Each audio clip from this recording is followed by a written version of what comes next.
நம் ஆண்டவராகிய இயேசு கிறிஸ்துவின் பரிசுத்த நாமத்திற்கு ஸ்தோத்திரம். கிறிஸ்து பிரியமானவர்களே, இந்த நாளினுடைய செய்தியின் தலைப்பு நான் சொன்னது போல சற்று வித்தியாசமான தலைப்பாக இருக்க போகிறது. ஆமென். தலைப்பு என்னன்னு கேட்டீங்கன்னா, பானை. பானை, குக்கிங் பாட். சமைக்கிற பானை இருக்குல்ல, பானை. என்னையா பானையை பத்திலாமா பைபிள் எழுதி இருக்குது அப்படின்னு நீங்க யாராவது தமிழ் பைபிள் அப்ளிகேஷன் வச்சிருந்தீங்கன்னு சொன்னால் அதுல போயிட்டு பானை என்று தேடினீங்கன்னா அது என்ன கொடுக்குன்னு சொன்னா, யாக்கோபு லாபானை பார்த்தார். லாபான் என்ற வார்த்தை லாபானை அப்படின்னு பானைன்னு அங்க வரும். ஆனா அந்த பானை அல்ல. அப்படி பைபிள்ல பானையை குறித்து எழுதப்பட்டிருக்குதா அப்படின்னா நிச்சயமா எழுதப்பட்டிருக்குது. நாம் அதை தான் வாசிக்க போகிறோம். சரி, பைபிள் வாசிக்கிறவங்களாம் கொஞ்சம் ஸ்டாண்ட் பை பண்ணிக்கிங்க. எசேக்கியேல் எழுதின சுவிசேஷ தீர்க்க தரிசன ஆகமம் எசேக்கியேல் 11 வசனங்கள் 1 11 வரை. எசேக்கியேல் 11 1 11.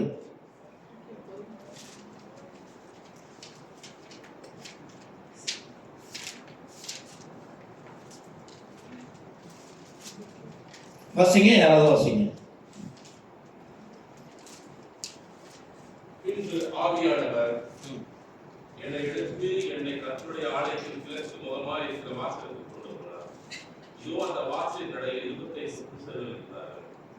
அவர்கள் நடுவே ஜனத்தின் பிரபுவாகிய ஆஸ்மின் குமாரனாகிய எசனியாவையும் பெனாயாவின் குமாரனாகிய பிரத்தினாவையும் கண்டேன். அப்பொழுது அவனை என்னை நோக்கி வருகிறேனே, இவர்கள் இந்த நகரத்தில் அக்கிரமான நிலைகளை வைத்து புராலோசனை சொல்லுகிற மனுஷர், இது வீடுகளை கட்டுவதற்கு காலமல்ல என்றும் இந்த நகரம் ஆணை நாங்கள் அதிலுள்ள இறைச்சி என்றும் சொல்லுகிறார்கள். ஆகையால் அவர்களுக்கு விரோதமாய் தீர்க்க தரிசனம் சொல்லு அனுப்புகிறனே, தீர்க்க தரிசனம் சொல்லு என்றார். அப்பொழுது கர்த்தருடைய ஆவியின் மேல் இறங்கினார். அவரை நோக்கி, நீ செல்ல வேண்டியது என்னவென்றால், நீ சொல்ல வேண்டியது என்னவென்றால், இஸ்ரவேல் வம்சத்தாரே, நீங்கள் இப்படி பேசுகிறது உண்டு. உங்கள் மனதில் எழுதுகிறதை நான் அறிவேன். இந்த நகரத்தில் நீங்கள் அநேகரை கொலை செய்தீர்கள். அதன் வீதிகளை கொலையுண்டவர்களால் நிரப்பினீர்கள் என்று கர்த்தர் சொல்லுகிறார். ஆகையால் நீங்கள் கொலை செய்து அதன் நடுவில் போட்டுவிட்டவர்களை இறைச்சியும் இந்த நகரம் ஆணையமாவே உங்களையும் அதற்குள் ராதாபடிக்கு புறம்பாக்குவேன் என்று கர்த்தராகிய ஆண்டவர் சொல்லுகிறார். பட்டயத்துக்கு பயப்பட்டீர்கள், பட்டயத்தையே உங்கள் மேல் பண்ணுவேன் என்று கர்த்தராகிய ஆண்டவர் சொல்லுகிறார். நான் உங்களை அதற்குள் ராதாபடிக்கு புறம்பாக்கி உங்களை அந்நியர் கையில் கொடுத்து உங்களை நியாயத்திற்கு நிறைவேற்றுவேன். பட்டயத்தால் விழுவீர்கள், இஸ்ரவேல் தேசத்தின் எல்லையிலே உங்களை நியாயத்திருப்பேன். அப்பொழுது நான் கர்த்தர் என்று அறிந்து கொள்வீர்கள். இந்த நகரம் உங்களுக்கு பானையாய் இருப்பதும் இல்லை, நீங்கள் அதிலுள்ள இறைச்சியமாய் இருப்பதும் இல்லை. இஸ்ரவேல் தேசத்தின் எல்லையிலே உங்களை நியாயம் தீர்ப்பேன். ஆமென், ஆமென். எத்தனை பேர் இந்த வசனத்தை படிச்சதா ஞாபகம் இருக்குது? ஆமென். எத்தனை முறை பானை வந்துச்சு? இதுல 3 முறை வந்தது. என்னது? 3 முறை பானை என்ற வார்த்தை வந்திருக்கு. ஆங்கிலத்துல பாட் என்று போட்டிருக்கும், சில டிரான்ஸ்லேஷன்ல குக்கிங் பாட் என்று போட்டிருக்குது, சில கிங் ஜேம்ஸ்ல கால்ட்ரான் என்று போட்டிருக்குது. அப்புறம் என்னன்னு தெரியல, எனக்கு வித்தியாசமா வார்த்தையார். கண்டிப்பா பானையா தான் இருக்கும், அது பழைய ஆங்கிலம். சரியா? சரி, கிறிஸ்து பிரியமானவர்களே, இதோடைய பின்னணி நான் சொல்லிடுறேன். மற்றொன்று, இதுல இருக்கிற தமிழ் மொழிபெயர்ப்புல இருக்கிற ஒரு மிஸ்டேக்கை நான் உங்கள்கிட்ட காட்ட விரும்புகிறேன். இந்த பாபிலோனுக்கு இஸ்ரவேலர்கள் சிறைப்பிடிக்கப்பட்டு போனார்கள். 3 முறை சிறைப்பிடிக்கப்பட்டு போனார்கள். முதலாம் முறை 597 வருஷம். முதலாம் முறை 597 பிஃபோர் கிரைஸ்ட், பிசி, கிமு. அந்த முதல் பேட்ச்ல கைதிகளாக சிறைப்பிடிக்கப்பட்ட போனவர்கள் எசேக்கியேல் இருந்தார். ஆமென். எசேக்கியேல் அதுல ஒரு நபர். தானியேல் அவர் நண்பர்கள்லாம் அதுல இருந்திருப்பாங்க. சரியா? அப்போ எசேக்கியேல் இப்போ எங்க போயிட்டாரு? பாபிலோன்ல இருக்கிறாரு. பாபிலோன்ல இருந்து இஸ்ரவேல் எருசலேமுக்கு இவர் தீர்க்க தரிசனம் உரைக்கிறார். இதுதான் கதை. சரியா? ஒரு கூட்டம் ஜனம் எங்க போயிடுச்சு? பாபிலோனுக்கு போனாலும் இஸ்ரேல்ல விசேஷமாக ஜுதேயா ஜெருசலேம் பகுதியில் ஜனங்கள் இன்னும் வாழ்ந்து கொண்டு இருக்கிறார்கள்.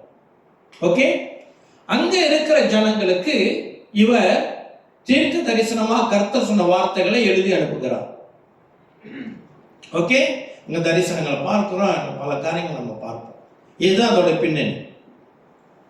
அப்ப ஆண்டவர் சொல்றார், சிறையிருப்புக்கு ஒரு பேட்ச் கொண்டு வரப்பட்டாலும், சிதேக்கியா ராஜா சிறைபிடிக்கப்பட்டு வந்தாலும், இங்க இஸ்ரவேல்ல இருக்கிற இப்ப எருசலேமில் இருக்கிற இந்த மக்கள் இன்னும் மனம் திரும்பாம இருக்கிறாங்க. ஆக நீங்க மனம் திரும்புங்க, இல்லாட்டி உங்களுக்கு தண்டனை வரும் என்று எச்சரிக்கிறார். இதுதான் இசைக்கேல்ல நான் முழுமையா பார்க்கிறது. இசைக்கேல் ரொம்ப ஆழமான ஒரு கடிதம், விளங்கி கொள்ள கஷ்டம். இந்த இசைக்கேலுக்கும் வெளிப்படுத்துற விசேஷக்கும் மிகுந்த தொடர்பு உண்டு, அநேக அடையாளங்கள் இருக்கும். ஆமே, சரி. அப்படி இருக்க இந்த சம்பவத்துல இப்ப இதுதான் பின்னணி. நான் சொல்லிட்டேன் இல்லையா, இதுதான் பின்னணி. இப்ப இதுல இருக்கிற ஒரு மிஸ்டேக், தமிழ் மொழிபெயர்ப்பில் இருக்கிற ஒரு மிஸ்டேக்கை பார்த்தோம்னா 3வது வசனத்தை நான் வாசிக்கிறேன். இது வீடுகளை கட்டுவதற்கு காலம் அல்ல என்றும். யாரும் சொல்றா அப்படின்னா, நான் முதல் வசனத்திலே இதை வாசிக்கிறேன். பின்பு ஆவியானவர் என்னை எடுத்து என்னை கர்த்தருடைய ஆலயத்தின் கிழக்கு முகமாய் இருக்கிற வாசலுக்கு கொண்டு போனார். எங்க? ஆவியானவர் இசைக்கேல் ஐயாவை ஒரு ஒரு ஒரு ஆவிக்குள்ள ஒரு நிலைமையாக மாற்றி, ஸ்பிரிச்சுவல் கொடுத்த ஒரு தரிசனமா இருக்கலாம். அது அவர் உண்மையிலேயே அவரை கூட்டிட்டு போயிட்டு காட்டினாரா, அவர் ஒரு மகிமை சரீரத்துக்குள்ளாக மாறி போனாரா, அதை நம்ம விளங்கி கொள்ளுவதும் கஷ்டம். ஆமே, என்ன போட்டிருன்னா, பின் ஆவியானவர் என்னை எடுத்து என்னை கர்த்தருடைய ஆலயத்தின் கிழக்கு முகமாய் இருக்கிற வாசலுக்கு கொண்டு போனார். பாபிலோன் எங்க இருக்கு? எருசலேம் எங்க இருக்குது? அப்ப எப்படி அவர் கொண்டு போயிருப்பார்? அது கர்த்தருடைய வல்லமை. ஆமே, போயிட்டு இசைக்கேல் என்ன பார்க்கிறார் என்றால், இதோ அந்த வாசலின் நடையில் 25 புருஷர் இருந்தார்கள். அதாவது ஆலயத்தின் கிழக்கு முகமாய் இருக்கிற வாசலுக்கு முன்பதாக 25 புருஷர் ஆண்கள் உட்கார்ந்திருக்கிறார்களாம். அவர்களின் நடுவே ஜனத்தின் பிரபுக்களாகிய ஆசூரின் குமாரனாகிய யாசனியாவையும் பெனாயாவின் குமாரனாகிய பெலத்தியாவையும் கண்டேன். இங்க 2 பேர் அங்க இருக்கிறாங்க. இவர்கள் தான் ஜனங்களை வழிநடத்தி கொண்டு இருக்கிறாங்க. இவர்கள் தான் ஜனங்களை தப்பாக வழி நடத்தி கொண்டு இருக்கிறார்கள். ஆமே, ஜனங்களுக்கு அவங்க மன திரும்புங்க என்று சொல்றதை காட்டிலும், இல்லை நமக்கு ஆபத்து இல்லை, நம்ம கடவுள் நம்ம கைவிட மாட்டாரு அப்படின்னு சொல்லி இவர்கள் ஜனங்களை கர்த்தர் உழைக்காமல் இவர்களே ஜனங்களுக்கு என்ன சொல்லி இருக்கிறாங்க? டீச் பண்ணி இருக்கிறாங்க. ஆபத்து ஒரு பேட்ச் பிடிச்சிட்டு போயிடுச்சு பாபிலோன். இருந்தாலும் சொல்றாங்க, இல்லை உங்களுக்கு ஆபத்து வராது, தைரியமா இருங்க, உங்களுக்கு ஒன்றும் வராது அப்படின்னு சொல்லி சொல்றாங்க. அப்போதான் 2வது வசனத்துல பார்த்தீங்கன்னா, அப்பொழுது அவர் என்னை நோக்கி, மனுபுத்திரனே, இவர்கள் இந்த நகரத்திலே அக்கிரமமான நினைவுகளை நினைத்து துரோலோசனையை சொல்லுகிற மனுஷர். இவங்க என்னவா? தவறான போதனையை கொடுக்குறாங்க. அவங்க என்ன சொல்றாங்கன்னா, 3வது வசனம், இது வீடுகளை கட்டுவதற்கு காலம் அல்ல என்றும் போட்டிருக்கு இல்லையா? இதுல தான் தவறு, தமிழ்ல மொழிபெயர்ப்புல தவறு இருக்குது. இவங்க என்ன சொல்றாங்க? வீடுகளை கட்டுவதற்கான காலம் அல்ல. ஆனா உண்மையான மொழிபெயர்ப்பு எப்படி வந்திருக்க வேண்டும் என்றால், இதுதான் வீடுகளை கட்டுற காலம். நான் புதிய மொழிபெயர்ப்புல படிச்சு காட்டுறேன். தமிழ்ல புதிய மொழிபெயர்ப்புல எப்படி எழுதப்பட்டிருக்கு, ஆங்கிலத்தில் நீங்க படிங்க. Haven't our houses been recently rebuilt? நம்ம வீட்டுல இப்ப NIV தானே, NIVல என்ன போட்டிருக்குன்னா, நம்ம இப்பதானே வீடுகளை கட்டணும், நம்ம வீடுகளை கட்டலையா? இந்த காலத்தை பாருங்க, எப்படியே பட காலம், இப்பதானே வீடு கட்டணும், நல்ல காலம், செழிப்பான காலம் அப்படின்னு சொல்லி சொல்றது தமிழ் புதிய மொழிபெயர்ப்புல நான் வாசிக்கிறேன்.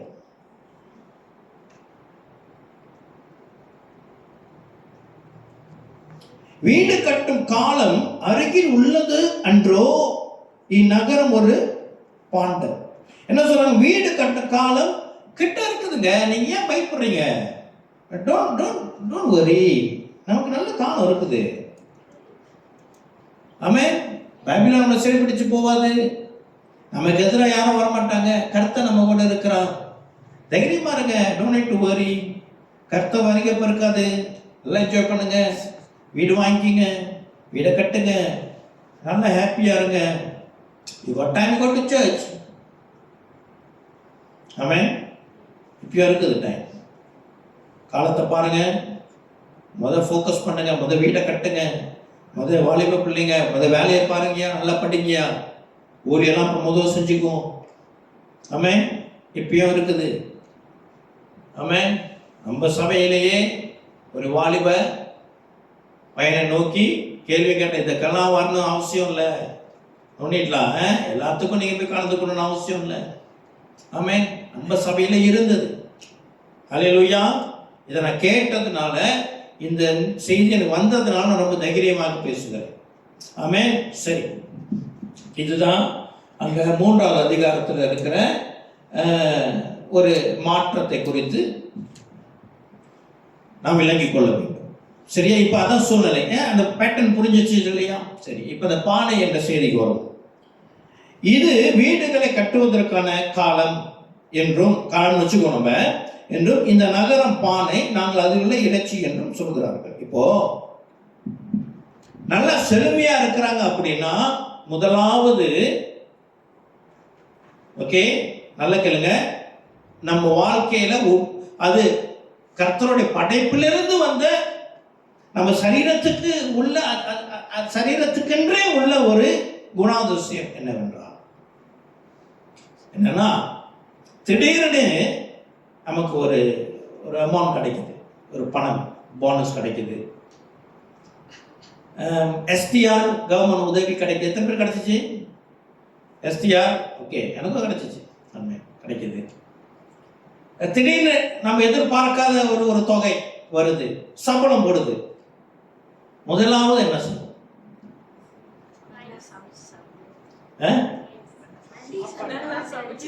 இல்ல, டைட்ஸ், அது ஆவிக்குரியது. நான் சரீரத்தை பத்தி பேசிக்கிறேன். முதலாவது நம்ம என்ன செய்வோம்?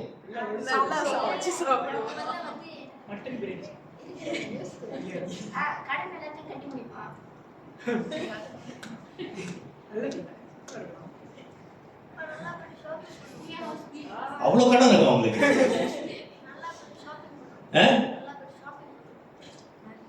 முதலாவது சாப்பாடு தான் யோசிப்பேன். இல்ல நான் சொல்றது உண்மையா இல்லையா? சாப்பாடு. இன்னைக்கு ஒரு கேஎஃப்சி ஆடலாம், ஏதாச்சும் ஒன்று சாப்பாடு. வீட்டுக்கு நான் ரொம்ப வீட்டுக்கு போகும்போது ஏதாச்சும் குவையை வாங்கிட்டு போவோம். பழம் இருக்குது, பழம் வாங்கிட்டு போவோம். காசு இருந்துச்சுன்னா அதாவது நம்ம சரீரம் என்ன சொல்லும்? Okay, treat your self. உன்னை நீ என்ன செய்ய? ட்ரீட் பண்ணு. அது உணவு. ஆமென். இது நான் எங்க அப்பா காலத்துலேருந்து பார்க்குறேன். ஓகே, சம்பளம் போட்டுச்சா அன்னைக்கு சீன கடையிலேருந்து மீ வரும், அதெல்லாம் வரும். ஓகே, இது நான் மறுக்க முடியாத உண்மை. சரீரம் இதை எதிர்பார்க்கும்.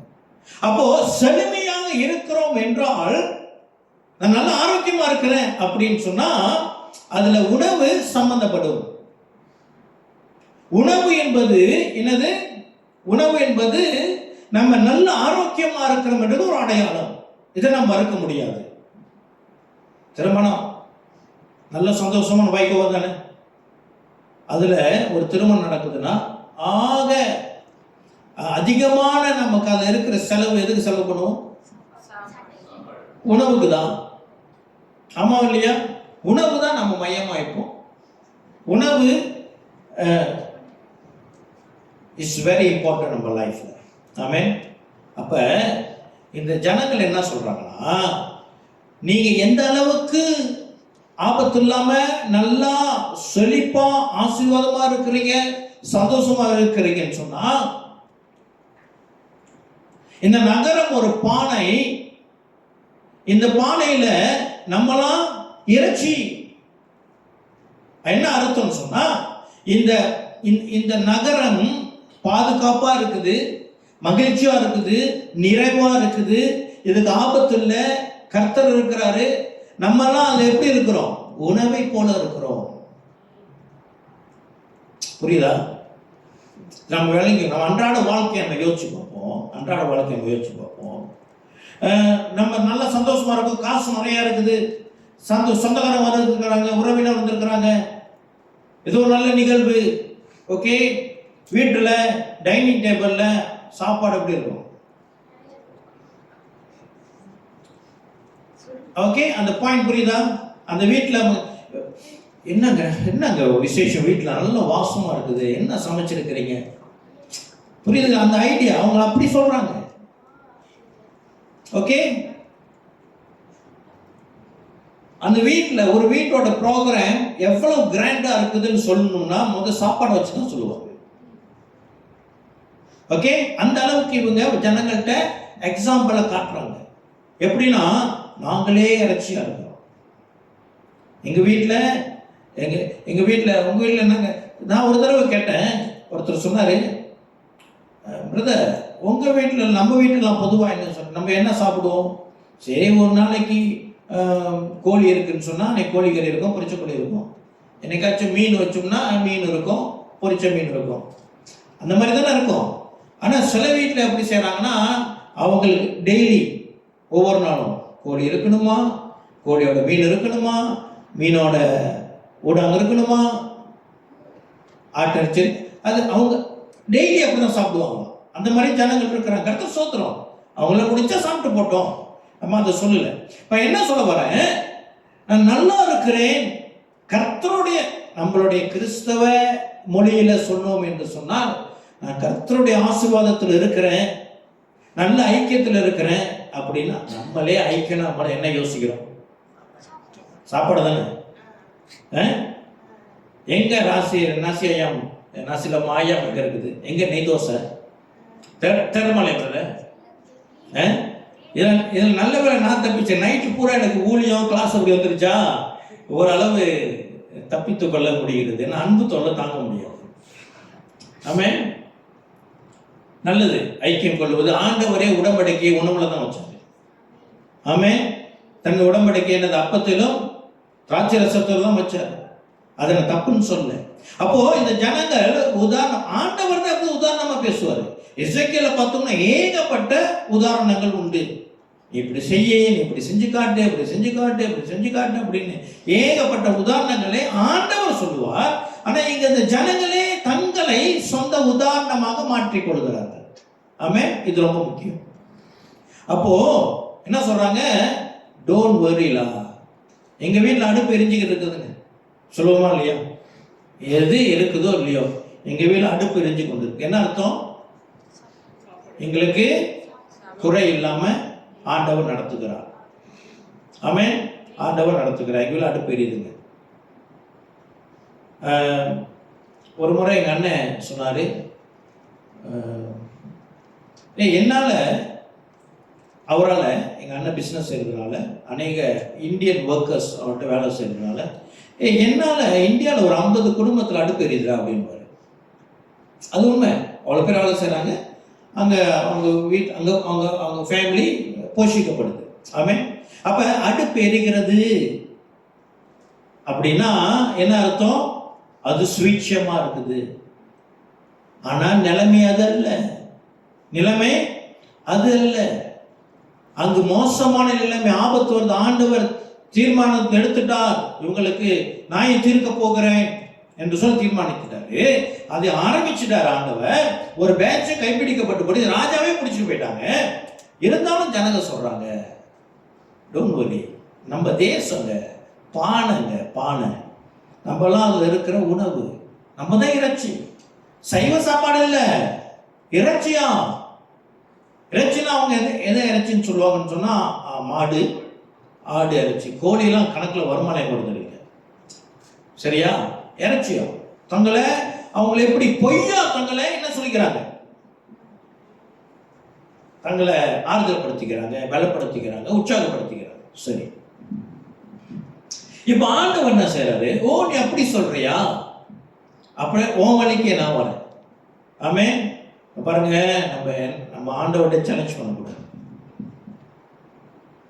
நம்ம ஆண்டவர்கிட்ட சேலஞ்ச் பண்ணக்கூடாது. ஜெபம் பண்ணும்போது நம்ம வந்து நம்மளுடைய சொந்த சம்டைம் நம்ம இப்படி சொல்லுவோம், ஆண்டவரே இங்கே பாருங்க, நான் எல்லாம் கரெக்டாக செய்கிறேன், இப்படி வரேன், நீங்கள் ஏன் எனக்கு இதை செய்ய மாட்டீங்க? அப்படியே நம்ம ஆண்டவர்கிட்ட வந்து நம்முடைய நீதியை முன்னுக்கு வைக்கக்கூடாது. நோ, நமக்கு நீதியே இல்லை, அவர் தான் நீதிமான். அவர் நீதியினாலே கர்த்தர் நம்மை நம்ம நீதிமானமாக்குற அவர் தான். அப்போ அவர் என்ன செய்வாரு? நம்மளுடைய வார்த்தையை வச்சே நமக்கு பதில் கொடுப்பார். அதனால்தான் நம்ம பேசுகிற எல்லா வார்த்தைக்கும் நம்ம கணக்கு கொடுக்கணும்னு வசனம் சொல்லுவோம். ஆமென். எப்படி ஜெபிக்கணும் அப்படின்னு மேபி நம்ம முடிஞ்சா அப்புறம் போய் பார்ப்போம். 7வது அதிகாரத்தில் ஆண்டு சொன்ன அநேக வார்த்தைகளை போட்டு நீங்கள் அளப்பாதீர்கள் அப்படின்னு அந்த 7வது அதிகாரம், மற்ற 7வது அதிகாரத்தில் அது இருக்குது. முடிஞ்சா போவோம், we're not sure. சரியா? இப்போ இதுதான் உங்க நிலைமை. 3வது வசனத்துல அவங்க தங்களை பானை என்று சொல்லுகிறார்கள். 7வது வசனத்துல ஆண்டவர் திருப்பிக்கிட்டு அவங்களோட வார்த்தையை வச்சு சொல்றாரு, ஆகையால் நீங்கள் கொலை செய்து அது நடுவிலே போட்டு விட்டவர்களே இறைச்சியும் அந்த நகர பானையுமாமை உங்களையோ அதற்கு இடாதபடிக்கு புறம்பாக்கும் என்று கர்த்தராகிய ஆண்டவர் சொல்கிறார். இப்ப என்ன சொல்றாரு ஆண்டவர்? சரி, நீங்க சொல்றது உண்மை, நீங்க ஒரு பானை தான், ஆனால் அதுல இருக்கிற இறைச்சி யார் தெரியுமா? நீங்கள் கொலை செய்த மனிதர்கள். தீர்க்கதரிசிகளை கொலை செய்தார்கள், அப்பாவிகளை கொலை செய்தார்கள். ஆமென். இவர்களுடைய பணம் தான் அதுல நீங்க போட்டிருக்கிற, அதுதான் இறைச்சி. அப்ப என்ன சொல்றாரு? அது ஆசீர்வாதமான பானை, ஆசீர்வாதமான உணவு அல்ல, அது சாபம் நிறைந்த பானை, சாபம் நிறைந்த உணவு. ஆமென். ஆண்டவர் இதுவரைக்கும் ஆண்டவர் பானைன்னு அவங்களை இஸ்ரவேல சொல்லவே இல்லை. படிச்சுட்டு வந்தோம்னா பானை என்ற வார்த்தை இதுவரைக்கும் வராது, எங்களுக்கு அப்புறம் தான் வருது. இஸ்ரேல் தான் இது ஆண்டவர் பயன்படுத்தலாம், ஜனங்கள் தான் பயன்படுத்துறாங்க. ஆண்டவர் சொன்னாரு, இவ்வளவு கிடக்கிற இறைச்சிலாம் யார் தெரியுமா? யாரோட இறைச்சி தெரியுமா? நீங்க கொலை பண்ண ஜனங்களோட இறைச்சி. ஆமென். கிறிஸ்து பிரியமானவர்களே, ஒரு முக்கியமான காரியத்தை நான் சொல்ல போகிறேன். ஆங்கிலத்துல சின், பாவம், சின் இருக்கிறது, சின்ஸ் இருக்குது, பாவங்கள் இருக்குது. சின், சின்ஸ். சின் என்றால் அது என்னது? ஒருமை, பன்மை. ஒருமையா பன்மையா? சிங்குலரா இல்ல புளூரலா? பாவம் அப்படி வராது. பாவம் செய்தேன் அப்படின்னா நான் ஒரே ஒரு பாவம் செஞ்ச ஆண்டு வரோம். நம்ம எத்தனை பாவம் நம்ம கிட்ட இருக்கிற ஒரு என்னமோ, நான் ஒரே ஒரு பாவம் செஞ்ச மாதிரி, ஆண்டவரே நான் பாவியா இருக்கிறேன், நான் பாவம் செஞ்சேன் மன்னிங்க. ஒரு பாவமா செய்யறோம். அப்ப பாவம் என்று சொன்னால் என்னது? ப்ளூரல். இது கொஞ்சம் வித்தியாசமான வார்த்தை. சாரி, எனக்கு அந்த அந்த லிட்ரேச்சர்லாம் நமக்கு தெரியாது, இருந்தாலும் இதை நான் சொல்ல முயற்சி எடுக்கிறேன், ட்ரை பண்ணுங்க. சின் என்றால் நான் ஒரு பாவம் செய்தாலும் நான் பாவி, 10 பாவம் செஞ்சாலும் பாவி. ஓகே, 10 பாவம் செஞ்சதுனால நான் பாவிகள் ஆக மாட்டேன். புரியுதா? I am a sinner. ஒரு பாவம் செஞ்சாலும் சின்னர், 10 பாவம் செஞ்சாலும் சின்னர். அப்ப சின் என்பது நம்ம செய்கிற எல்லாம், ஒரு மனிதன் செய்கிற எல்லாமே சின், பாவம். பாவங்கள். சின்ஸ் என்றால் என்ன அப்படி என்றால், ஒரு கூட்ட ஜனங்கள் ஒரே பாவத்தை செய்யும் பொழுது அது சின்ஸ், அது பாவங்கள். எப்படி சொல்றீங்க? ஒரு கூட்ட ஜனம் ஒரே பாவத்தை செய்ய முடியுமா? முடியுமா? எப்படி என்றால், நான் உதாரணத்துக்கு சொல்லுகிறேன். ஜாதி பார்க்கிறது, ஒரு ஒரு கூட்டமே ஜாதியை பார்க்கும். அது என்னது? அது சின்ஸ். ஓகே. ஒரு தேசத்துல, இது இந்தியால சபைக்குள்ளாகவே இருக்குது. இந்தியாவில் இருக்கிற நிலைமை நம்ம கேள்விப்படும் போது ரொம்ப ஆச்சரியமா இருக்குது. இந்த ஒரு சபை, நான் சொல்ல ஆவிக்குரிய சபை, அந்த சபை இந்த ஜாதிகள் உள்ளவர்கள் தான் அங்க வரணும். நீ வேற ஜாதினா அந்த சபைக்குள்ள வர முடியாது. இந்தியாவில் இருக்கிற நிலைமை. அதுல நான் ஒரு சம்பவம் சொல்றேன் கேளுங்க. ஒரு ஒரு ஒரு பாஸ்டர் ஐயாவா, ஒரு பாஸ்டரா இல்ல சுவிசேஷகனா ஏதோ ஒருத்தர் ஊழியக்காரரு, அவர் என்ன செஞ்சாரு, அவர் ஒரு ஒரு ஒரு ஜாதியை சேர்ந்தவர். அவர் என்ன செய்கிறாரு, ஒரு கிராமத்துக்கு போறாரு, வேற ஜாதி கிராமம், மேபி கொஞ்சம் தாழ்த்தப்பட்ட ஜாதியா இருக்கு. அங்க போயிட்டு ட்ராக்ஸ் கொடுக்குறாரு, கைப்பிரதி கொடுக்குறாரு, இந்துக்கள் இருக்கிற ஏரியால. இவங்க என்ன செஞ்சாங்கன்னா, இது உண்மை சம்பவம், ஒரு ஊழியக்காரரு அங்க போயிட்டு கைப்பிரதி கொடுக்கும்போது அன்னைக்கு ஏற்றுக்கொண்டாங்க. அதுல ஒரு பையன் என்ன செஞ்சா, அதை எடுத்து கிழிச்சு போட்டாங்க. இப்ப இந்த ஊழியக்காரர் என்ன செஞ்சாரு, நேரா இந்துத்துவான்னு தெரியுமா? இந்துத்துவானா இங்க இருக்கிற ஒரு இந்து சங்கம் வச்சுக்கோமே, அந்த மாதிரி அந்த நபருக்கு போன் பண்ணி இவர் என்ன சொன்னார்னா, ஐயா நம்ம ஜாதி கொடுத்த ட்ராக்கை இவன் கிழிச்சு போட்டான். நல்ல கேளுங்க, ஊழியக்காரரு, இந்த ஊழியக்காரரும் அந்த இந்துத்துவாவில் இருக்கிறவங்களும் ஒரே ஜாதியா. இவர் சொல்றாரு, நம்ம யாருங்க, நம்ம ஜாதி, நம்ம கொடுத்ததை இவன் கிழிச்சு போட்டான். கைப்பிரதி என்ன எழுதிருக்குது, கிறிஸ்துவ கைப்பிரதி. உடனே அவங்க வந்து யாரு, இந்துத்துவா வந்து இந்த கைப்பிரதியை கிழிச்சு போட்டவன அடிச்சிருக்கிறாங்க. எங்க ஜாதி கொடுத்தனோட நீ கிழிக்க முடியாடா? புரியுதா? ஏதாச்சும் புரியுதா? கிறிஸ்துவம் இவ்வளவு மோசமா இருக்குதா? ஆமே. கிறிஸ்து பிரியமானவர்களே, கிறிஸ்தவம் பானை என்று பார்த்தோம் என்று சொன்னால், இந்த பானையில வெந்து கொண்டு இருக்கிறது ஆசீர்வாதம் இல்ல, சாபம். ஒரு சிலர்கள், நானே எல்லாரும் சொல்லுங்க, புரியுதுங்களா? பாவம் சின்ஸ். ஓகே, இப்போ ஆண்டவரே ஒரு தேசத்தை, ஒரு ஜனக்கூட்டத்தை பானை என்ற ஒரு அடையாள சொல்ல பார்க்கிறார். ஓகே, இப்போ நம்ம என்ன செய்ய போகிறோம், இன்னொரு பக்கம் நம்ம திருப்ப போகிறோம். அங்க போய் நான் சில காரியங்களை வாசிக்க போகிறேன். வாசிக்க நாம் இரண்டு விதமான பானையை நம் மைண்ட்ல வச்சுக்கணும்.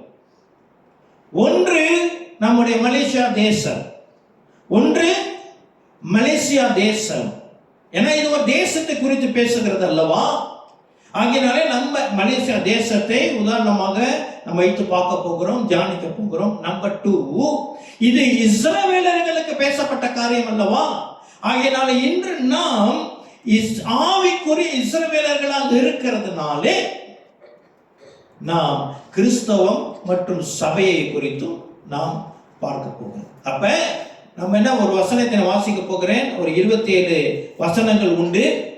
அதுல ஆண்டவர் சில காரியங்களை டீட்டெயிலா பேசுறாரு. அப்போ நம்ம என்ன செய்ய போகிறோம் என்றால், வசனத்தின் முடிவில் நம்ம இன்னைக்கு ஒரு காரியத்தை செய்ய போகிறோம். ஓகே, இப்போ நம்ம என்ன செய்ய போகிறோம், என்னோட கூட எசேக்கியேல் 22வது அதிகாரத்துக்கு போவோம். ஓகே, இது வரைக்கும் ஃபாலோ பண்ண முடியுதா? கஷ்டமா இருக்குதா? புரியலையா? Can follow? குழப்பம் இல்லை, கொஞ்சம் கரெக்டாக தானே புரியுது? சரி,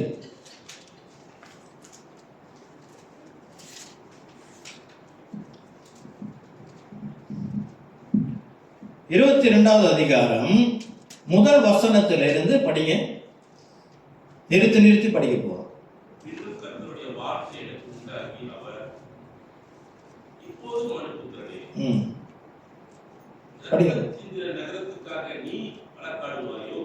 ஓகே, இருங்க. சரி, இப்ப என்ன பாருங்க, ஆண்டவர் சொல்றாரு. முதல்ல சொன்னாரு, ஆமா இந்த நகரம் பானைதான், அந்த பானையில் இருக்கிற இறைச்சியாரை நீங்கள் கொலை செய்தவர்கள்.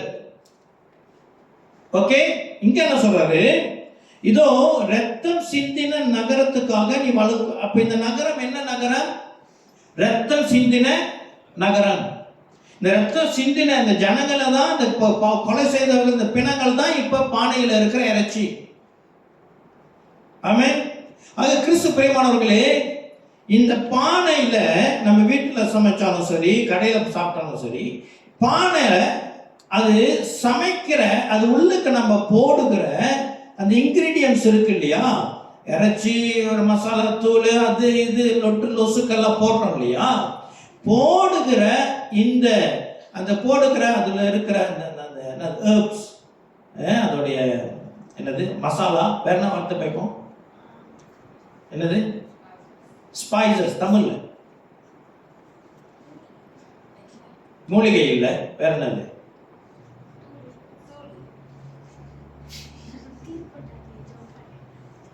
சரி அதில் போகிற ஸ்பைசஸ், ஓகேயா, எதுவாக இருந்தாலும் அந்த பானையில் இருக்கிற உணவு சாபமாக மாறுகிறதும் ஆசீர்வாதமாக மாறுகிறதும் எதை பொறுத்து இருக்கிறது, அதில் நம்ம எதை சேர்க்கிறோம் என்பதை அடிப்படையாக கொண்டிருக்கிறது. ஆமென்.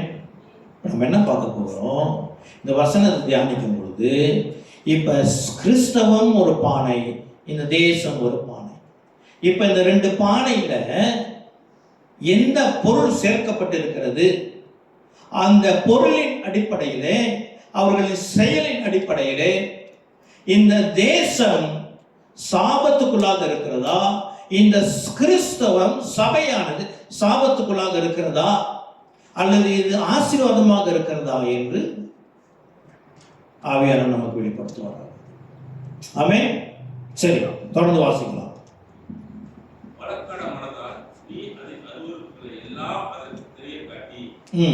அதுக்கு என்னவா, அந்த தேசத்துல என்ன இருக்குதான், ரத்தம் சிந்தப்படுதான், அந்த தேசத்துல அருவருப்பு இருக்கிறதா. அல்லேலூயா. கிறிஸ்து பிரியமானவர்களே, மலேசியா தேசத்துல ரத்தம் சிந்தப்படுகிறதா? சொல்லுங்க, ரத்தம் சிந்தப்படுகிறதா? நம்ம ஏதோ ஒரு செய்தியை கேட்கறது மட்டும் இல்லை, எத்தனை இடத்துல ரத்தம் சிந்தப்படுகிறது. கேங்ஸ்டரிசம் எத்தனை இடத்துல, வெட்டு குத்து, சாவு, கொலை இருக்குதா இல்லையா தேசம்? ஆமே. இப்ப தேசம், இந்த தேசம், இந்த பானை என்றால் இந்த தேசத்துல இருக்கிற அந்த சமையலானது ரத்தம் படித்திருக்கிறது. ஆமே. தேசத்துல அருவருப்பு இருக்குதா?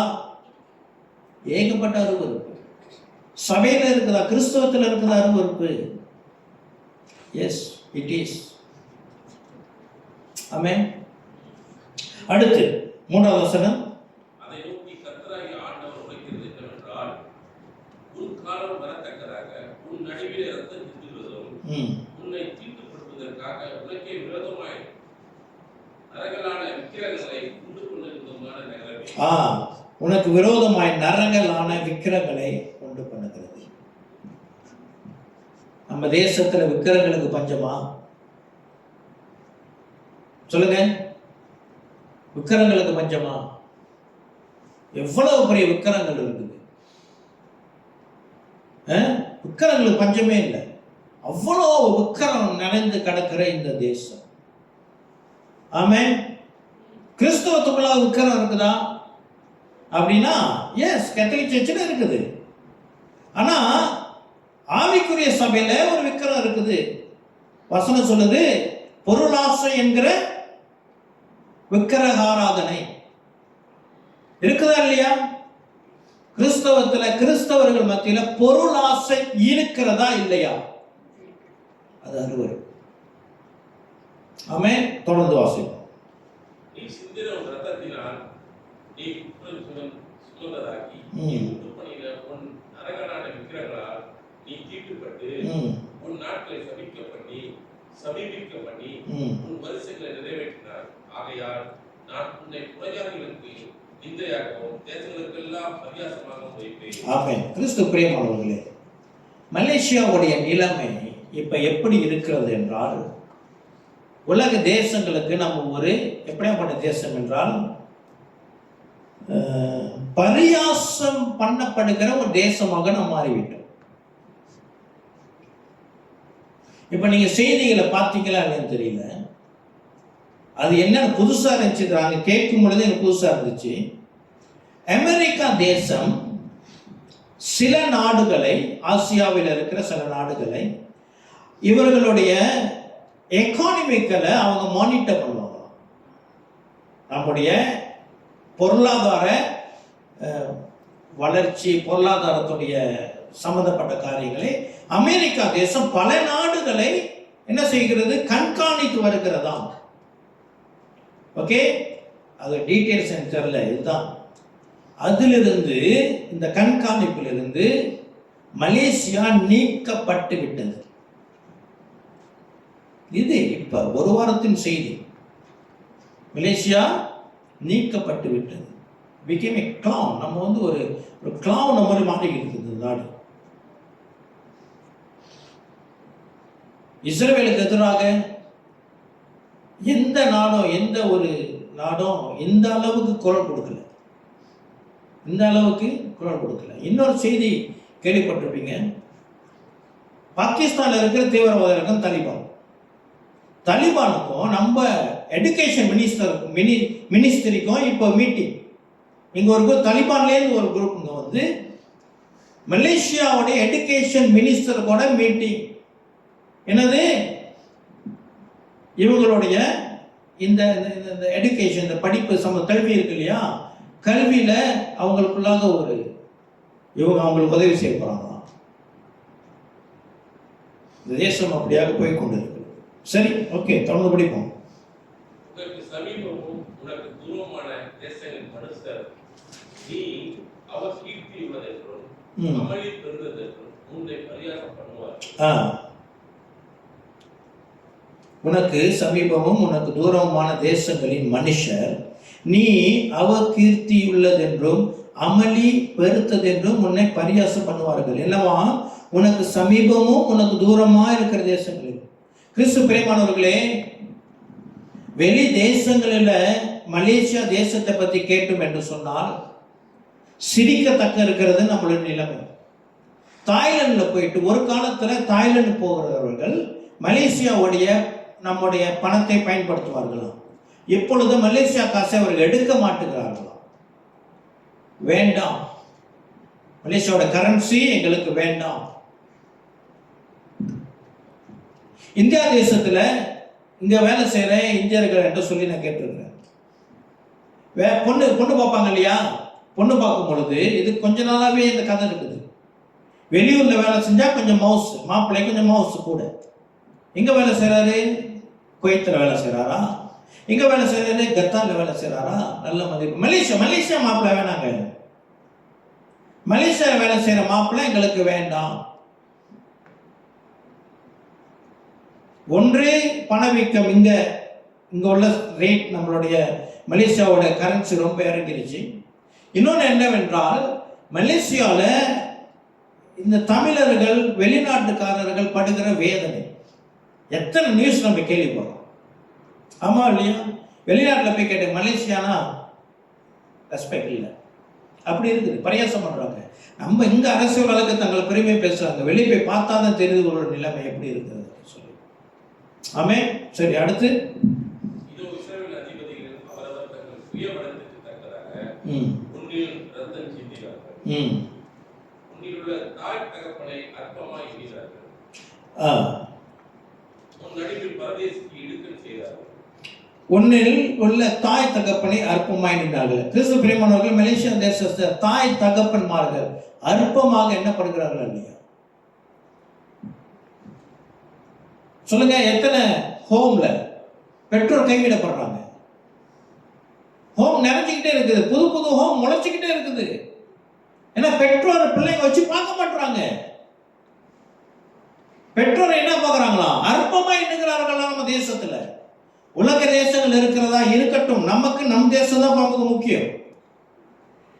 ஆமே, நம்ம ஏன் இதை தியானிக்கிறோம் என்று சொல்லி கடைசியில் ஒரு வசனத்துக்கு வருவோம், நம்ம அங்க பார்க்க போகிறோம். சரியா? உனக்குள் திக்கற்றவனையும் விதவையும் ஒடுக்கிறார்கள். கிறிஸ்து பிரியமானவர்களே, உனக்குள் திக்கற்றவன் விதவை. விதவைகளுக்கு இருக்கிற பரிதாபம் இந்த தேசத்துல நான் அறிந்திருக்கிறேன். லேசான காரியம் அல்ல.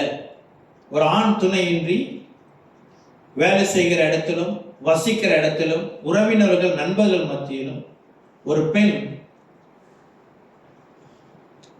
லேசாக தன் வாழ்க்கையை நடத்த முடியாது. அவ்வளவு சவால் நிறைந்திருக்கிறது. கிறிஸ்து பிரியமானவர்கள், இது உண்மை. இது 100% உண்மை. ஆமென்.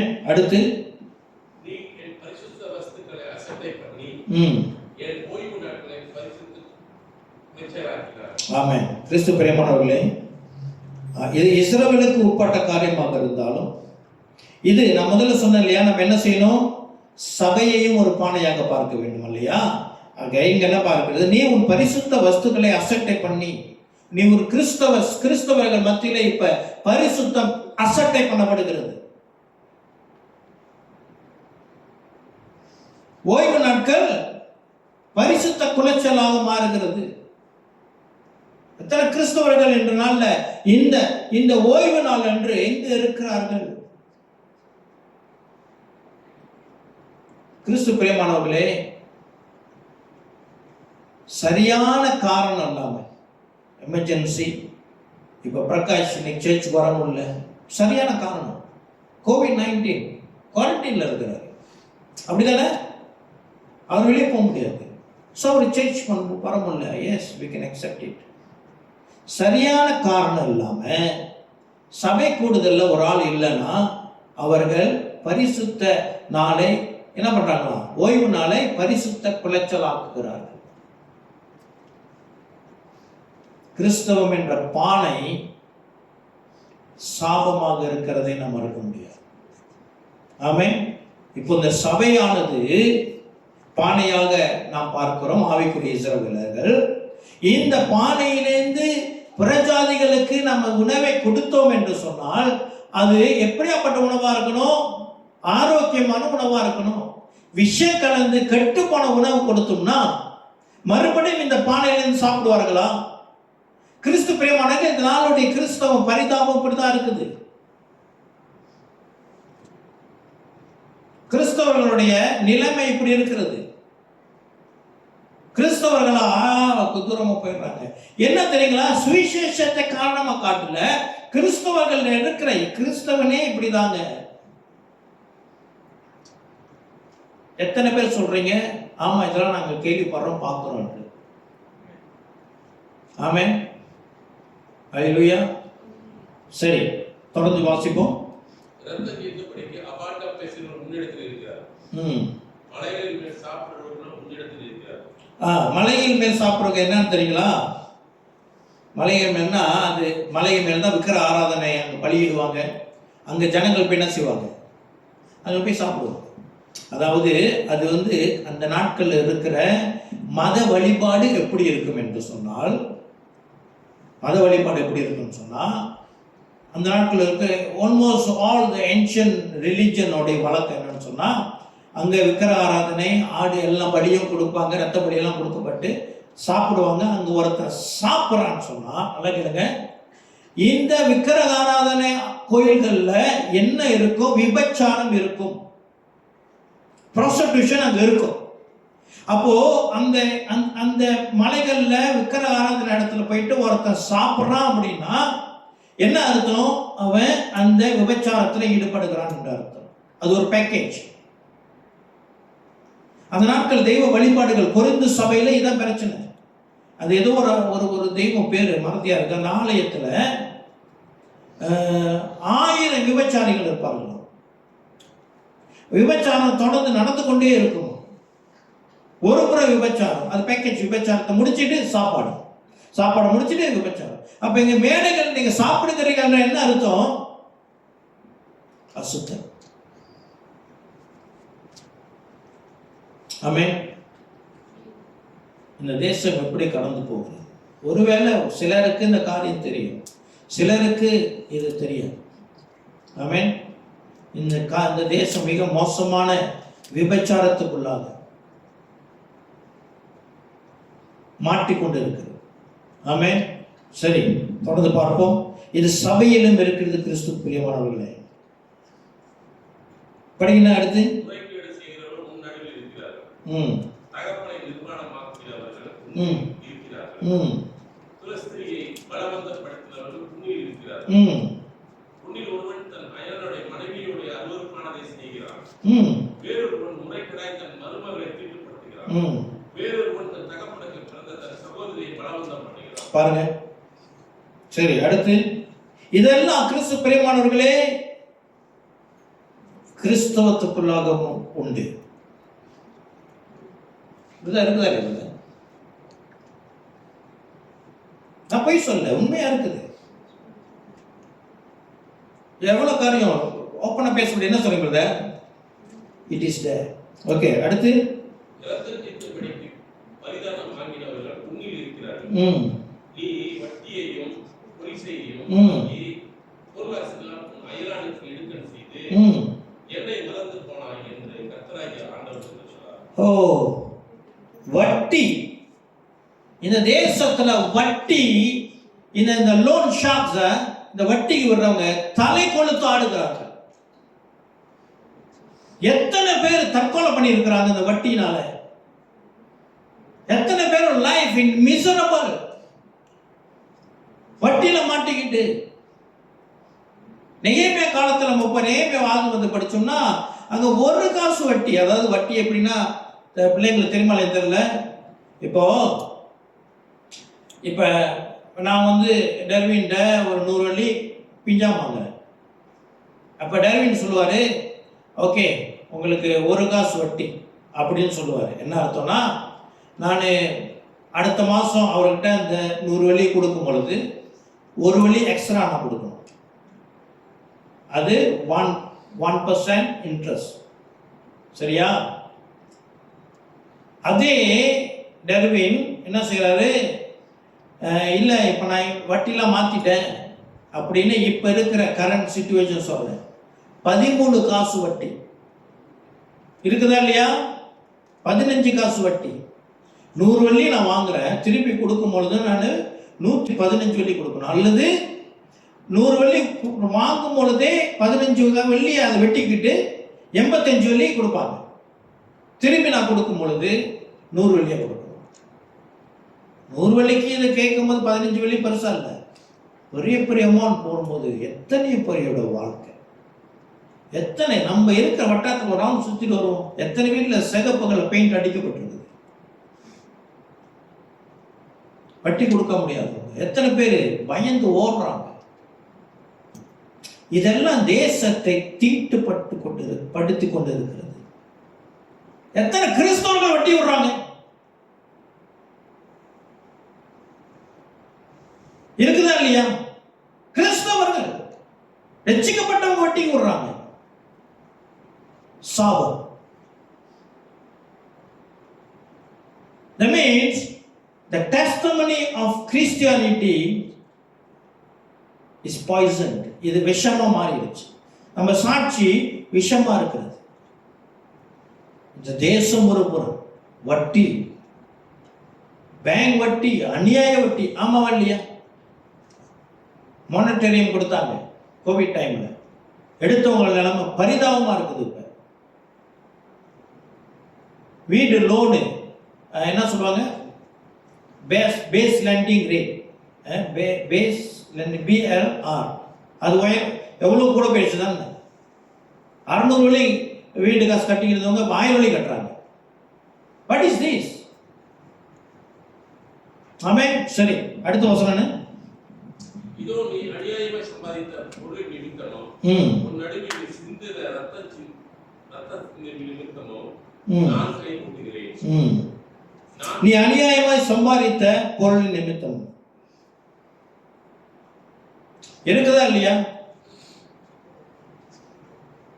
கிறிஸ்து பிரியமானவர்களே, நான் கிறிஸ்தவன் ஆவிக்குரிய ஊழியம் செய்கிற கிறிஸ்தவ வீட்டில் பார்த்துருக்கிறேன்.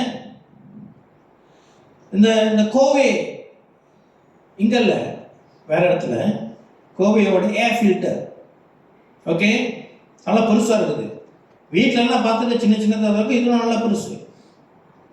ஊழியக்காரர் என்ன சொல்றாரு, பிரதர் நல்ல ரேட்டுக்கு வந்துச்சு பிரதர், உடனே வாங்கிட்டேன். எப்படி? இல்லீகல். திருட்டுல வந்தது. என்ன போட்டிருக்குது? அநியாயமா சம்பாதித்த பொருளின் நிமித்தம். இதெல்லாம் சமைக்கிற பானையில கொஞ்சம் கொஞ்சமா கரப்பாம்பூச்சியை போடுறது, பள்ளியை தூக்கி போடுறது, விஷத்தை ஊத்துறது, வேற என்ன இருக்குது? வேற என்ன விஷம்லாம் இருக்கு? தெரிஞ்ச விஷம். போய் டெஸ்ட் பண்ணிக்காதீங்க விஷமா இல்லையான்னு சொல்றதெல்லாம். இந்த பாய்ச்சி உருண்டை இருக்குமே, அதை போடுறது, கை எங்கே போகுது?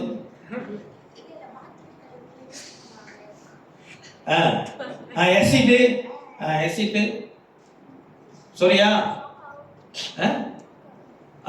அதெல்லாம் ஓகே. அடுத்து அநியாயமா இது கிறிஸ்தவ வாழ்க்கையில் இருக்குதா இல்லையா? கிறிஸ்தவ வாழ்க்கையில அநியாயமா பொருள் சேர்த்து எவ்வளவு இருக்குது. அடுத்து உன் நடுவில் சிந்தின இரத்தத்தின் நிமித்தமும் நான் கை கொட்டுகிறேன். ஆண்டவர் சொல்றாரு, கை கொட்டுகிறேன், கை தட்டுறேன். ஒரு சரியா செஞ்சுக்க. இங்க பாருங்க கிறிஸ்து பிரியமானவர்களே, கிறிஸ்தவ வாழ்க்கையில நம்ம தப்பு செஞ்சுக்கிட்டு இருந்தோம்னா ஆண்டவர் குறை பண்ணிக்கிட்டே இருக்க மாட்டார். குறை பண்றாருன்னா அல்லேலூயா. திடீர்னு ஒரு சத்தம் வருது, பிரதர் சிஸ்டர் நீங்க இதை செய்யாதீங்க அப்படின்னா ஆண்டவர்கிட்ட போய் முட்டி போட்டணும். ஆண்டவரே உடைய அன்புக்கு நன்றி, தேங்க்யூ, நீங்க எனக்கு இது சொன்னதுக்காக உமக்கு நன்றி செலுத்துகிறேன் ஆண்டவரே, இந்த வாய்ப்புக்காக உமக்கு நன்றி செலுத்துகிறேன் ஆண்டவரே. இதுதான் அந்த புழுவம். ஆமென். அன்னைக்கு ஆண்டவர் புழுவம் கொடுத்துருவாரு. நம்ம இருந்தாலும் இஞ்ச தொழுங்க, இஞ்ச தொழுங்க. ஆமென். அல்லேலூயா. இல்ல எல்லாம் கொஞ்சம் சீரியஸ் ஆயிட்டீங்க. சிரிச்ச கொஞ்சம் இழுத்து. ஆமென். சரி, சாப்பிடல, அதான் ரொம்ப பண்ணுது. ஓகே, அடுத்து தொடர்ந்து போவோம். டைம் இல்லை, நீங்க முடிச்சிடும். நான் உங்களுக்கு நியாயம் செய்யும் நாட்களில் உங்கள் இருதயம் தாங்குமோ, அப்பொழுது உங்கள் கைகள் திடமா இருக்குமோ, கர்த்தராகி நான் இதை சொன்னேன் நிறைவேற்றுவேன். ஓகே, நிறுத்த வேணாம். நீங்க 27 வரைக்கும் தொடர்ந்து படிச்சிருங்க வேணும். நான் உன்னை புறஜாதிக்குள்ளே சிதறடித்து உன்னை தேசங்களிலே தூக்கி உன் அசுத்தத்தை உன்னில் ஒழிய பண்ணுவேன். நீ புறஜாதிகள் கண்களுக்கு முன்பாக பரிசுத்த குலைச்சலாய் இருந்து நான் கர்த்தர் என்று அறிந்து கொள்வாய் என்று சொல் என்றார். கர்த்தருடைய வார்த்தை எனக்கு உண்டாகி அவர் மனுபுத்திரனே, இஸ்ரவேல் வம்சத்தார் எனக்கு களிப்பாய் போனார்கள். அவர்கள் எல்லாரும் குப்பைகளில் பித்தளையும் தகரமும் இரும்பும் ஈயமாய் இருக்கிறார்கள். அவர்கள் வெள்ளியும் களிப்பாய் போனார்கள். ஆனால் கர்த்தராகிய ஆண்டவர் சொல்கிறது என்னவென்றால், நீங்கள் எல்லோரும் களிப்பாய் போனபடியால் இதோ நான் உங்களை எருசலேமுக்குள் சேர்ப்பேன். வெள்ளியையும் பித்தளையும் இரும்பையும் ஈயத்தையும் தகரத்தையும் அக்கினியில் கூடி உருக்குவதற்காக புகைக்குள் சேர்க்கிறது போல நான் என் கோபத்தினாலும் என் உக்கிரத்தினாலும் உங்களை சேர்த்து வைத்து உருக்குவேன். ஓகே, நீங்க கொஞ்சம் ஓய்வு விடுங்க, நான் படிக்கிறேன். நான் உங்களை கூட்டி என் கோபமாகிய அக்கினியை உங்கள் மேல் ஊதுவேன், அதற்குள்ளே நீங்கள் உருகுவீர்கள். குகைக்குள் வெள்ளி உருகுமா போல நீங்கள் அதற்குள் உருகுவீர்கள். அப்பொழுது கர்த்தராகிய நான் என் உக்கிரத்தை உங்கள் மேல் ஊற்றுவிட்டேன் என்று அறிந்து கொள்வீர்கள். கர்த்தர் கொடுக்கிற தண்டனை கொடுத்து சொல்லிக் கொண்டிருக்கிறார். கர்த்தருடைய வார்த்தை எனக்கு உண்டாகி அவர் மனுபுத்திரனே, நீ தேசத்தை பார்த்து நீ சுத்தம் பண்ணப்படாத தேசம், கோபத்தின் காலத்தில் மழை பெய்யாத தேசம் என்று அதற்கு சொல்லு. அதில் உள்ள தீர்க்கதரிசிகள் அதன் நடுவில் கட்டுப்பாடு பண்ணுகிறார்கள். கெரிச்சிக்கிற சிங்கம் இரை கவுகிறது போல ஆத்துமாக்களை அவர்கள் பட்சிக்கிறார்கள். யாரு? இதோ சபையை குறித்து பேசுகிற ஆண்டவர். தீர்க்கதரிசிகள் என்ன செய்கிறாங்களாம்? அதன் நடுவில் கட்டுப்பாடு பண்ணுகிறார்களாம். கெரிச்சிக்கிற சிங்கம் இரை கவுகிறது போல ஆத்துமாக்களை அவர்கள் பட்சிக்கிறார்களாம். எத்தனை இடத்துல நடக்குது இது? ஆமென். தீவிரத்தையும் விலை உயர்ந்த பொருட்களையும் வாங்கிக் கொள்கிறார்கள். அதன் நடுவில் அநேகரை விதவைகளாக்குகிறார்கள். அதன் ஆசாரியர்கள் என் வேதத்திற்கு அநியாயம் செய்து, ஆஹா பாருங்க, அந்த ஆசாரியர்கள் என் வேதத்துக்கு அநியாயம் செய்து, பாஸ்டர்மார்கள் இதோ இந்த வேதத்துக்கு அநியாயம் செய்கிறார்கள், புரட்டுகிறார்கள், என் பரிசுத்த வஸ்துக்களை பரிசுத்த குலைச்சலாக்குகிறார்கள், பரிசுத்தம் உள்ளதற்கும் பரிசுத்தம் இல்லாததற்கும் வித்தியாசம் பண்ணாமலும் அசுத்தம் உள்ளதற்கும் அசுத்தம் இல்லாததற்கும் உண்டான வேற்றுமையை காண்பியாமலும் இருந்து என் ஓய்வு நாட்களுக்கு தங்கள் கண்களை மூடிக்கொள்கிறார்கள். அவர்கள் நடுவிலே நான் கனஈனம் பண்ணப்படுகிறேன். அதன் நடுவில் இருக்கிற அதன் பிரபுக்கள் இறை கவுகிற ஓநாய்கள் போல் இருக்கிறார்கள்.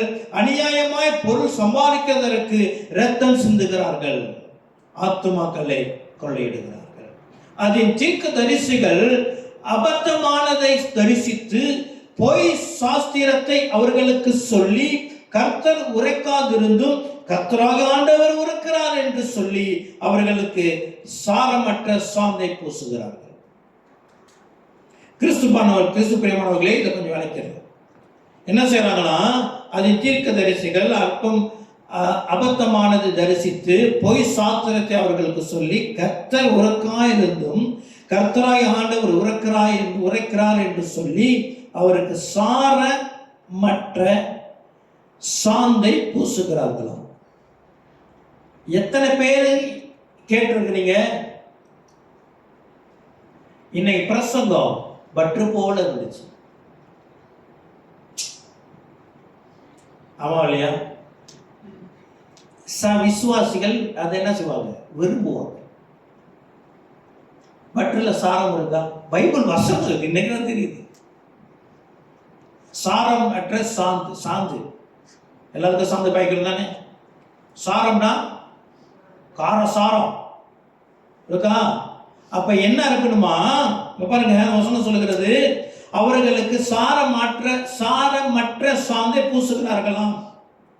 அப்ப ஆண்டவர் சொல்றாரு, தீர்க்க தரிசிகள் ஊழியக்காரர்கள் சபையிலே உங்களுக்கு கொடுக்கிற இந்த உணவானது எப்படி இருக்கணுமா?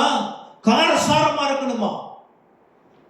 இங்க சில பேர் என்ன செய்யறாங்கன்னா, சாரமற்ற உணவை அப்படியே பிளான்டா மாதிரி அப்படியே. இது கிறிஸ்தவத்தில் இருக்கிற ஒரு மொழி வாசியா இல்லையா? எத்தனை பேருக்கு தெரியுது பைபிள் உள்ள வசனம்? இதோ வசனம்.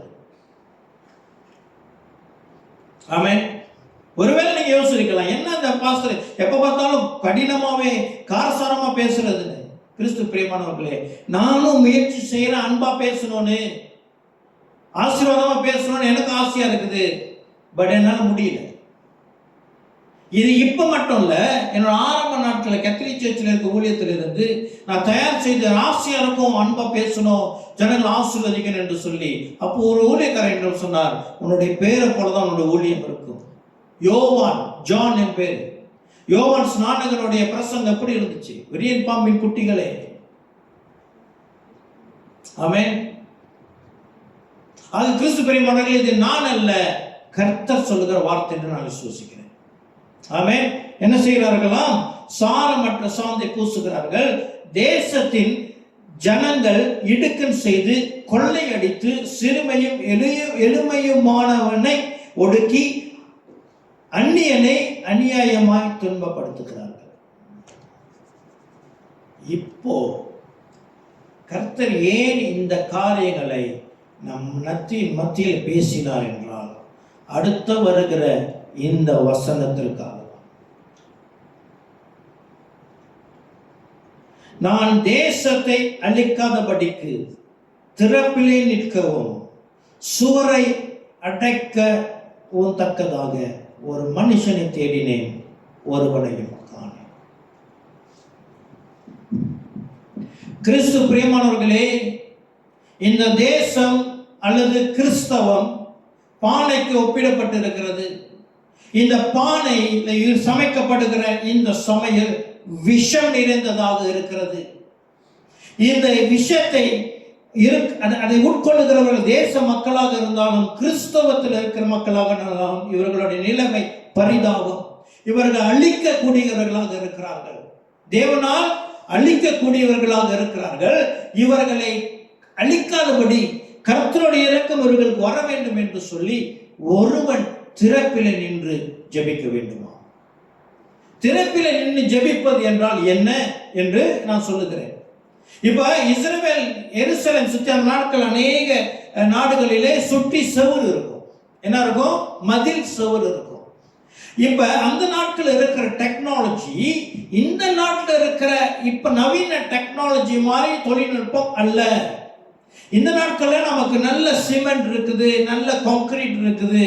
நம்ம வெறும் வால் மட்டும் கட்டுறதுல இடையில பில்லர்ஸ் இருக்குது, இது உள்ளக்கு இரும்பு கம்பிகள் இருக்கிறது. ஆகியனாலே இது நல்லா கட்டப்பட்டு உறுதியாக இருக்கிறது, நல்லா வெரி சாலிட். அப்படி இருந்தும் சில இடத்துல நம்ம வெடிப்பை பார்ப்போம். அம்மா இல்லையா? இங்க தான் பார்க்கணும், அவங்க ஒன்றும் இல்லைங்க. சில இடத்துல வெடிப்பு வருது, வீட்டெல்லாம் பார்த்துருக்கோம் தானே, வெடிப்பு வருது தானே. அந்த நாட்கள்ல இந்த அளவுக்கு தொழில்நுட்பம் இல்லாததுனாலே அந்த செவர் இருக்குல்ல, மதில் இருக்கு இல்லையா, அந்த மதில திடீர்னு சத்தம் கேட்குமா, பெரிய ஒரு வெடிக்கிற சத்தம், திடீர்னு ஒரு சத்தம் கேட்குமா, அந்த செவர் என்ன செய்யும்? வெடிச்சு ஒரு கேப் வந்துடும். ஒரு சின்ன கிராக் அல்ல, இப்படி திறந்துருச்சுன்னு சொன்னா அது எந்த அளவுக்கு திறக்கும் என்று சொன்னால் ஒரு ஆள் உள்ள போயிட்டு வர அளவுக்கு திறக்கணும். அப்ப இருந்த அந்த கிளே, அந்த களிமண், அப்ப இருந்த அந்த technology we don't know. But இதுதான் அதோட அர்த்தம். இப்போ என்ன செய்யணும்? அந்த பட்டணமானது இரவிலே குறிப்பிட்ட நேரத்தில் அடைக்கப்பட்டு விடும். கேட் வச்சிருப்பாங்க, மெயின் கேட் இருக்கும், அதை மூடி விட்டுருவாங்க, கதவு மூடிடுவாங்க. கதவு மூடப்பட்டாலும் இங்க பொல்லாங்கன் திருடர்கள் வந்து போவதற்கான கேப் இருக்குது. அந்த கேப்பை மூடுறதுக்கு தான் ஆண்டவர் ஒருத்தனை தேடிக்கொண்டிருக்கிறார்.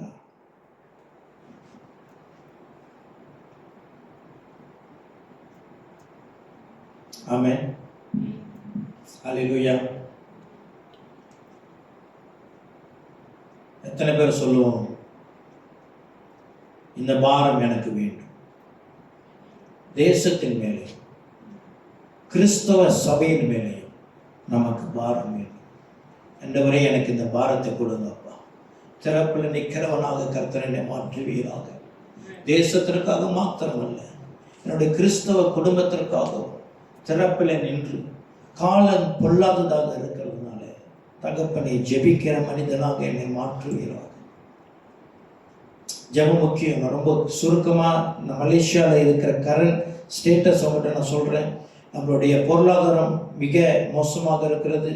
முதல்ல சொன்ன மாதிரி அமெரிக்கா நம்ம எக்கானமிக்கல் அனாலிசிஸ்லேருந்து விலையாக்கிட்டாங்க. எஜுகேஷன் மினிஸ்ட்ரிக்கும் தாலிபானுக்கும் கனெக்ஷன், வேறு எங்கெங்கெல்லாம் கனெக்ஷனுக்கு நமக்கு தெரியாது. பிப்ரவரி மாதத்தில் டொனால்ட் ட்ரம்ப்னுடைய இனாகுரேஷன் நடக்குது. அதற்கு பிரைம் மினிஸ்டர் அழைக்கப்படலை. இந்த ஏஷியாவில் இருக்கிற மலேசியாவில் மட்டும் பிரைம் மினிஸ்டர் அழைக்கப்படலை. ஆனால் மலேசியாவில் இருக்கிற பிஷப், கத்தலிக் பிஷப், பினாங்கில் இருக்கிற பிஷப் கார்டினல், பினாங்கில் இருக்கிற ஒரு கார்டினல் அழைக்கப்பட்டிருக்கிறாரு. ஆமாம், மலேசியா தேசத்தில் ஒரு இடத்துல நம்ம வாசிச்சுட்டு வந்தோம், தேசத்தில் மழை இருக்காதுன்னு சொல்லி. ஆனால் மலேசியா தேசத்தில் இப்போ மழையே பெரிய பிரச்சனையாக இருக்குது. மழை வந்தாலே எங்கே தண்ணி ஏறும் தெரியாது. ஆமாம் இல்லையா? ஆமாம், மலேசியா தேசத்தில் விலைவாசி இன்ஃப்ளேஷன் சொல்லுவாங்க 1.9% இருக்குது. அது கொஞ்சம் ஆபத்தான நிலை என்று சொல்லுகிறார்கள். இன்னும் கூட போகும், 9%, 10%, கொஞ்சம் பேங்க்ரப்சிக்கு போயிடும் நாடு. 1.9% இருக்குது. இப்போ சபையில் இருக்கிற பிரச்சனை என்னன்னு சொன்னால், தெய்வ பயம் இல்லை. கிறிஸ்து பிரியமானவர்களே, சபையிலே தெய்வ பயம் இல்லை. ரெண்டாவது, தேவனுடைய வார்த்தைக்கு அங்க கனம் இல்லை, மரியாதை, பயம் இல்லை. தேவ ஊழியர்களுக்கு மரியாதை இல்லை. ஆமென். பொய்யான ஃபால்ஸ் டாக்ட்ரின்ஸ் சபைக்குள்ளாக வருகிறது. பாவம் நிறைந்த வாழ்க்கை சபையில் இருக்கிறது. கிறிஸ்தவனுக்கும் உலகத்தானுக்கும் எந்த வித்தியாசமும் இல்லை. ஒரே ஒரு வித்தியாசம் இருக்குது. ஞாயிற்றுக்கிழமை சபைக்கு வரும், வெள்ளிக்கிழமை கோயிலுக்கு போறோம். உடுத்தல்ல வித்தியாசம் இல்லை, ஸ்டைல்ல வித்தியாசம் இல்லை, பேச்சுல வித்தியாசம் இல்லை, சம்பாதிக்கிறதுல அந்த சம்பாதிக்கிறதுல அவன் எவ்வளவு இன்ட்ரெஸ்ட் காட்டுறானோ அதை காட்டிலும் கிறிஸ்தவன் அதிகமாக இன்ட்ரெஸ்ட் காட்டுறான். இதெல்லாம் நான் தப்புன்னு சொல்ல, பட் கிறிஸ்தவத்தின் நிலைமை. இந்த பானையில நம்ம எதை போடுறோம்? ஆமென். உலக கலாச்சாரம் சபைக்குள்ளாக வருகிறது. உலக கலாச்சாரம் சபைக்குள்ளாக வருகிறது. ஆமென். இப்ப எத்தனை பேர் சொல்றீங்க நான் ஜெபிக்க தயாரா இருக்கிறேன், திறப்புல நிற்க நான் தயாரா இருக்கிறேன்? அவங்க எழுந்து நின்று திறப்புல போய் நம்ம நிற்போம். சின்சியரா நம்ம ஹார்ட், நம்ம டீப் ஹார்ட்லையும் ஜெபிக்க போகிறோம்.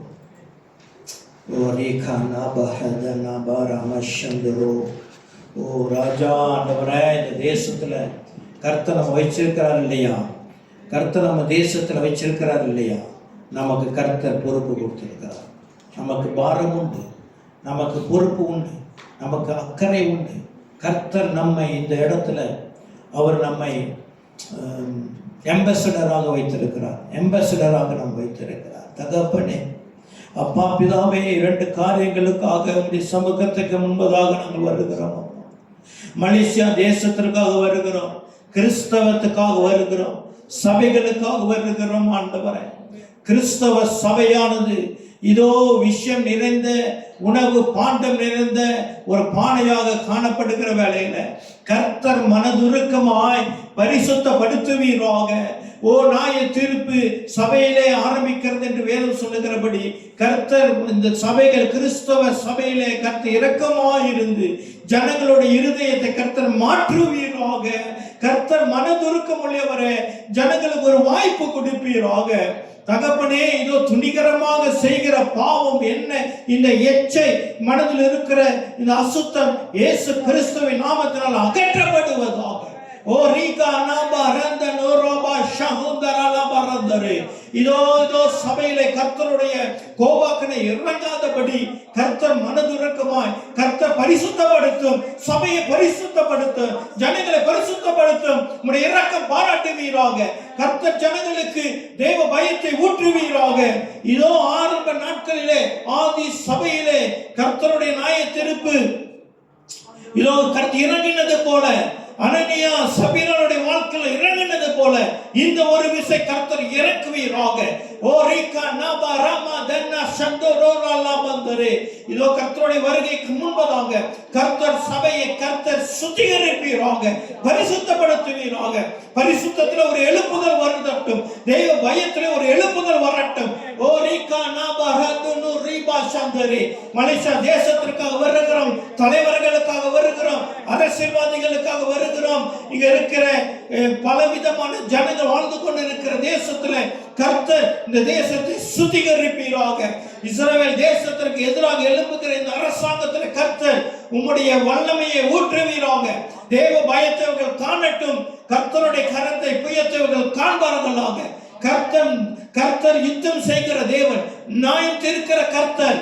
கர்த்தருடைய கோபாக்கனையை இந்த ஜனங்கள் பார்ப்பதற்கு முன்பதாகவே அவர்களுக்கு மனம் மாற ஒரு வாய்ப்பை கர்த்தர் கொடுப்பீராக.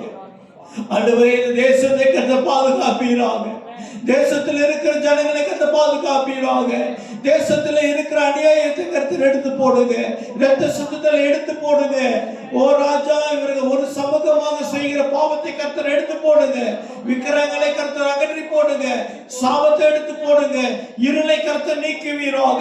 கர்த்தர் இறக்க போராட்டுங்க அப்பா. இந்த தேசத்திற்காக வருகிறோம், நாங்கள் ஒருமனப்படுகிறோம் அப்பா. தேசத்தில் கர்த்தர் இறக்கமாவீராக. ஆண்டவரே, தேசத்தில் அநேக இடங்கள் பத்தலாகிறது, அநேக இடத்துல சிங்கோடு வருகிறது. ஆண்டவரே, கர்த்தர் இதிலிருந்து கர்த்தர் தேசத்தை குணமாக்குவீராக. கர்த்தர் தேசத்தை குணமாக்குவீராக. தேசத்தில் இருக்கிற ஜனங்கள் அநேக நோய்வாய்ப்பட்டு போகிறார்கள். இதோ ஆண்டவரே, அநேக ஜனங்களுக்கு டயபெட்டிக் வருகிறது, அநேக ஜனங்களுக்கு பிரஷர் இதோ வருகிறது. ஆண்டவரே, அநேக ஜனங்களுக்கு கேன்சர் நோய் வருகிறது. அநேக ஜனங்கள் கிட்னி பழுதடைந்து டயாலிசிஸ்களாக போகிறார்கள். ஆண்டவரே அப்பா, மனதிறங்கு ஆண்டவரே. பிதாவே, ஒரு வாய்ப்பு கொடுங்க, மன திரும்புகிற வாய்ப்பை கொடுங்க அப்பா. தேசத்தின் மேலே கர்த்தர் சேமத்தை ஊற்றுவீராக. ஓ சுகத்தை ஊற்றுவீராக. கிருபை பாராட்டுங்க ஆண்டவரே. பிதாவே, இந்த தேசத்திலே எத்தனையோ ஊழியக்காரர்கள் உமக்கென்று ரத்தம் செஞ்சிருக்கிறார்கள் அல்லவா. எத்தனையோ சபைகள் உம்மை துதித்து உம்மை போற்றுகிற சபைகளை வைத்துகிறதுக்கு உமக்கு நன்றி. பிதாவே, இந்த தேசத்திலே இந்த கிறிஸ்தவர்கள் நிமித்தம் தேசத்தில் கர்த்தர் சகாயம் செய்வீராக. கர்த்தர் இரக்கம் பாராட்டுவீராக, கிருபை பாராட்டுவீராக. ஓ ராஜாவை நோக்கி பார்க்கிறோம். எங்கள் தனிப்பட்ட வாழ்க்கையில திறப்பில் நிற்கிறவர்களா கர்த்தரை மாற்றுவீராக. Lord Jesus, please அப்பா, இந்த தேசத்து மேல இரக்க பாராட்டுங்க, இந்த தேசத்து மேல இரக்க பாராட்டுங்க ராஜா. இதோ மழை பெய்து வெள்ளம் வராதபடி இதோ மேலே குவாந்தான் இந்த இடத்துல திறங்கானுல கூட ஆண்டவரை கர்த்தர் வேலி அடைத்தவர்களை பாதுகாத்துக் கொள்ளுங்க. ஜோஹர் மாநிலத்தில் பாதுகாத்துக் கொள்ளுங்க. கிளாங் டிஸ்ட்ரிக்ட் ஆண்டவரை பள்ளத்தாக்கு, கில்லான் பள்ளத்தாக்கு ஆண்டவரே வெள்ளம் வராதபடி கர்த்தர் வேலி அடைத்து பாதுகாத்துக் கொள்ளுங்க ஆண்டவரை. கிருபை பாராட்டுவீராக, கிருபை பாராட்டுவீராக ராஜா. உம்முடைய அன்பு தேசத்தை பாதுகாக்கட்டும், உம்முடைய கிருபை பாதுகாக்கட்டும் ஆண்டவரே. நன்றி அப்பா. ஒருமனப்படுகிறோம். சபையை கர்த்தர் பாதுகாக்கும். இந்த பானையானது ஆண்டவரே நல்ல உணவை சமைக்கிறது மாத்திரமல்ல, இந்த தேசமானது இதோ தேச மக்களுக்கு மாத்திரமல்ல உலகத்துக்கே கர்த்தர் ஆசீர்வாதமாக மாற்றி இரக்கம் பாராட்டுவீர். தாழ்த்தி ஒப்பு கொடுக்கிறோம். இயேசு கிறிஸ்துவின் நாமத்தினால் ஏற்றுக்கொள்ளும் எங்கள் ஜீவனுள்ள நல்ல அப்பாவே. ஆமென், ஆமென், ஆமென், ஆமென். ஹல்லேலூயா, ஹல்லேலூயா.